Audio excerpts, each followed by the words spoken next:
We were made the middle nation. The nation that finds the balance between two sides. The side of action and the side of knowledge and the side of action. We're right down the middle. That's one of the many benefits of Allah calling us the middle nation.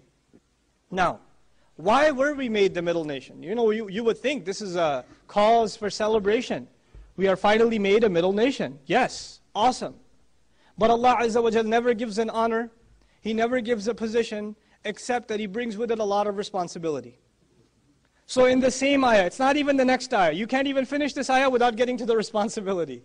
This ayah is not just about the honor. وَكَذَلِكَ جَعَلْنَاكُمْ أُمَّةً وَسَطًا is the honor. But Allah didn't stop at the honor. Then He piled on us the responsibility, the burden that comes with being an ummah. You can't just be an ummah and say, Alhamdulillah, we're the ummah of Muslims. Allah made us an ummah. That's not enough.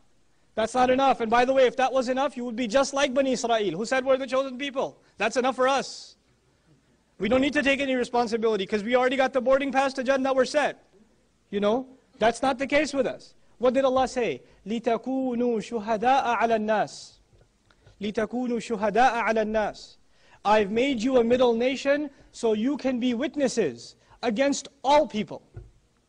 You and I have been made a member of this ummah, and our fundamental task as an ummah is that we become witnesses against humanity.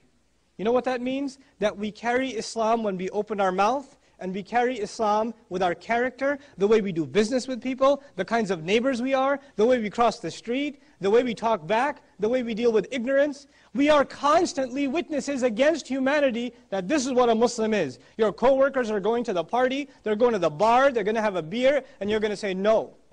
And you're going to advise them against it too. This is not good. I know you're not Muslim, but it's still not good for you. Allah gave us the honor to be at the service of humanity. We don't just look out for the good of the ummah, we even look out for the good of humanity. That's what we're supposed to be. You are witnesses against people of what this truth is.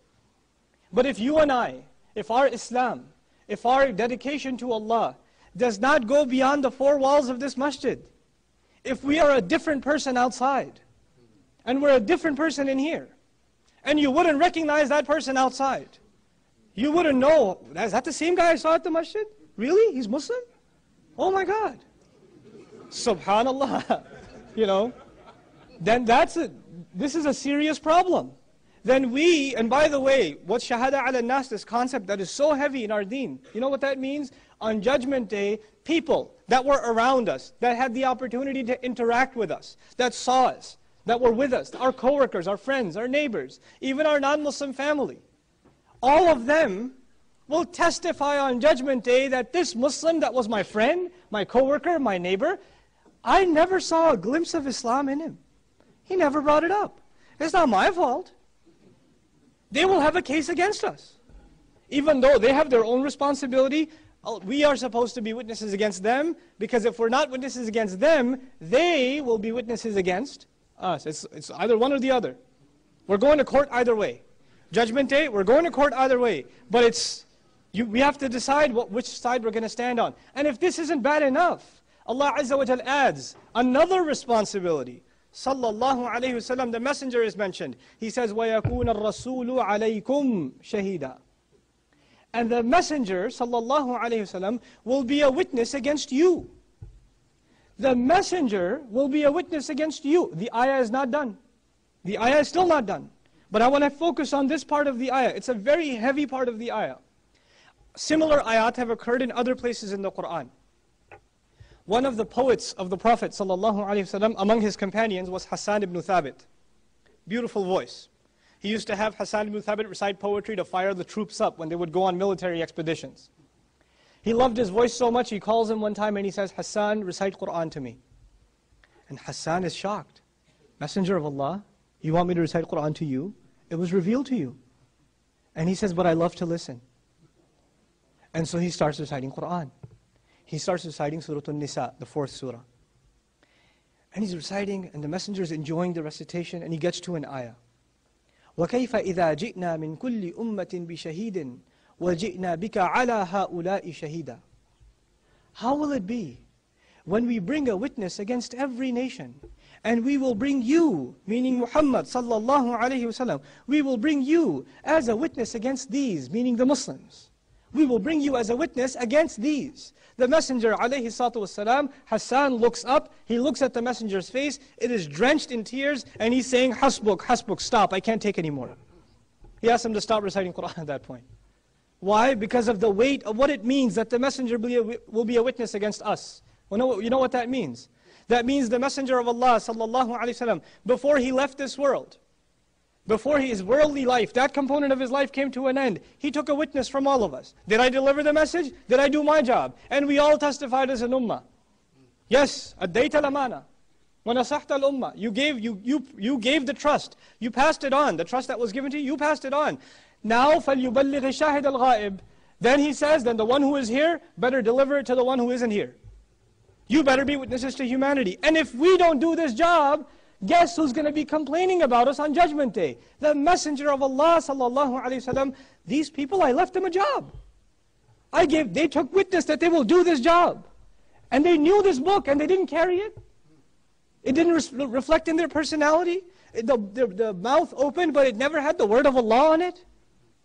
It didn't have that on it. You know, one of the scariest places in the Quran, Allah Azza wa Jal talks about His Messenger. And He says, وَقَالَ الرَّسُولُ يَا رَبِّ إِنَّ قَوْمِ اتَّخَذُوا هَذَا الْقُرْآنَ مَهْجُورًا. The Messenger will say on that day, oh my Master, this nation of mine abandoned the Quran. Now I want you to appreciate the weight of these words. And now look what Allah says. He says, قَدْ نَرَى تَقَلُّبَ وَجْهِكَ فِي السَّمَاءِ فَلَنُوَلِّيَنَّكَ قِبْلَةً تَرْضَاهَا.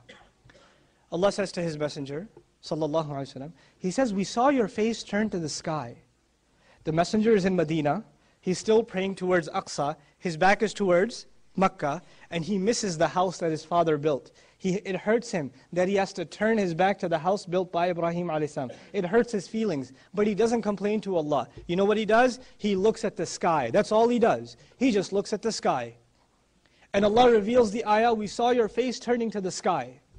Notice, you know, loved ones among each other, when you go home, if somebody really loves you, your mother really loves you, your wife really loves you sometimes. But you know, if there's an expression on your face, that's a little bit different. Your mother will say, something's wrong. What's going on? I say, oh, nothing, ma, nothing. No, I know you. I know that face. I see it in your eyes. And you say, I'm looking at the mirror, I see my eyes, I don't see anything. What do you see? But that's the nature of someone who truly loves. The Messenger didn't complain. The Messenger didn't make dua. All he did was look at the sky. And the ayah is revealed of the Quran. We saw your face turning to the sky. فَلَنُوَلِّيَنَّكَ قِبْلَةً. Then for sure, we swear by it. There is no doubt whatsoever that we are turning your face. We are turning you in a direction. تَرْضَاهَا. That pleases you. Allah is telling His Messenger, sallallahu alayhi wasallam, that this qibla has changed so He could be happy. That's how much He loves His Messenger, sallallahu alayhi wasallam. And imagine that Messenger, who didn't even have to ask. Compare this to Musa alayhi salam. Read Surah Taha, read Surah Al-Shu'ara. Read them. See how much Musa alayhi salam asks Allah. Oh Allah, they've got a crime against me, they're going to go kill me, give me Harun, my tongue won't move. He's got a list of complaints. He's got a few problems before he goes back to Egypt. And Allah takes all of those complaints and addresses them. But with His Messenger, sallallahu alaihi wasallam, it's something different. He didn't even have to open his mouth. He just looked up.